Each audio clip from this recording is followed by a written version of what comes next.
आज की कहानी का नाम है चालाकी। मैं वैसे तो एक लड़का हूँ, लेकिन 5 सालों से लड़की बनकर मसाज सेंटर में काम कर रहा हूँ।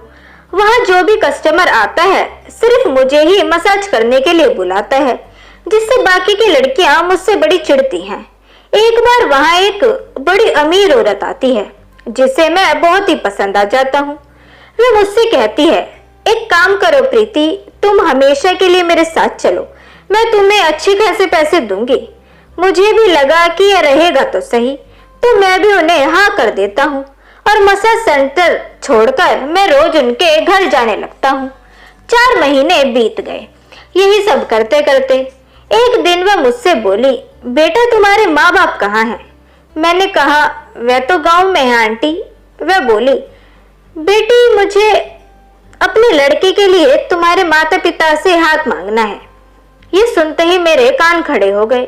मैंने कहा, क्या मतलब है आपका? आंटी मैं अभी शादी नहीं कर सकती, मेरे सर पर मेरे छोटे भाई बहनों की जिम्मेदारी है। वे छुटते ही बोली, उसकी चिंता तुम मत करो बेटी, वैसा मैं खुद देख लूंगी, तुम बस मेरे बेटे का हाथ थाम लो।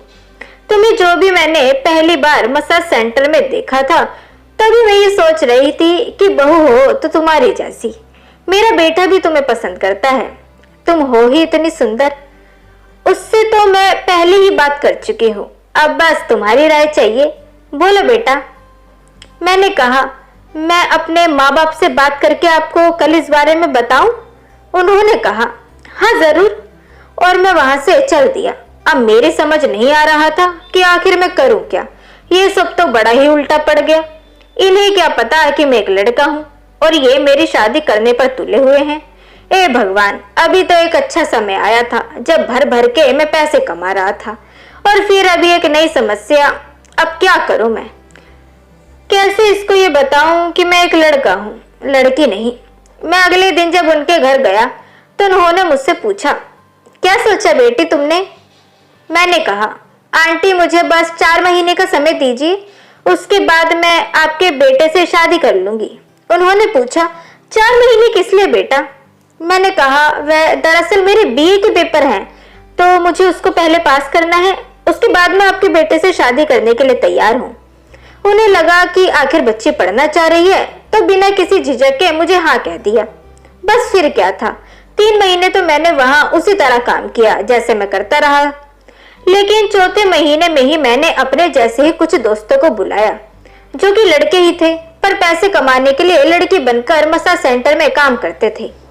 उनको मैंने ये कहा, इस घर में हम काफी सारा पैसा चुरा सकते हैं और हमेशा के लिए शहर निकल सकते हैं, जिससे कि हमें आगे जाकर ऐसा कोई काम नहीं करना पड़ेगा। ये तीनों भी मेरी बात मान गए। हमने एक दिन तय किया और घर में घुसकर बैग में सारा पैसा इकट्ठा कर लिया और रात में फटाफट वहां से निकलने के लिए तैयार थे। लेकिन इतने में ही वहां पुलिस आ गई। अब समझ ये नहीं आया कि आखिर पुलिस बुलाई किसने। हमें घर के बाहर ही पुलिस ने पकड़ लिया और छीना झपटी करते हुए हमें दोबारा घर में लेकर चले गए। वहां जाकर देखा तो आंटी खड़ी हुई तालियां बजा रही थी। अरे प्रीति, क्या हुआ? भाग नहीं पाई मेरी बच्ची, या भाग नहीं पाया मेरा बच्चा? ये सुनकर मैं थोड़ा हैरान हो गया। इसको कैसे ये बात पता चल गई? वह बोली, अरे माथे पर इतना शिकंज, मैं बताती हूँ ना बेटा, क्यों इतना सोच रहे हो तुम? जब पर्स टॉयलेट करने के लिए तुम मेल वॉशरूम में घुसे थे ना, तो मुझे तभी समझ आ गया था। तभी मैंने तुम्हारा पीछा भी किया था और देखा तो तुम टॉयलेट में खड़े होकर टॉयलेट कर रहे थे। तभी मैं समझ गई थी कि तुम लड़की नहीं लड़के हो। यह भी जानती हूँ कि ये सब तुमने सिर्फ पैसे कमाने के लिए किया। मैं बोला, जी आंटी आपने सही कहा, लड़कों को मसाज सेंटर में रखा ही नहीं जाता, क्योंकि सब कराते मसाज लड़कियों से ही है, तो भला मैं करता भी क्या, मुझे मजबूरन लड़की ही बनना पड़ा। वह बोली, बहुत अच्छा, अब जाकर पुलिस स्टेशन में भी लड़की ही बने रहना, और हंसने लगी। इतने में ही मुझे पुलिस मेरे तीनों साथियों के साथ गाड़ी में बिठाकर वहां से ले गई। तो दोस्तों, कैसी लगी आपको आज की ये छोटी सी कहानी? ये हमें कमेंट सेक्शन के थ्रू जरूर बताएं। वीडियो अगर आपको पसंद आई हो तो इसे लाइक जरूर करें, साथ ही इसे अपने दोस्तों के बीच भी शेयर करें। चैनल को सब्सक्राइब करना ना भूलें। मिलते हैं आपसे अगली वीडियो में, तब तक के लिए गुड बाय।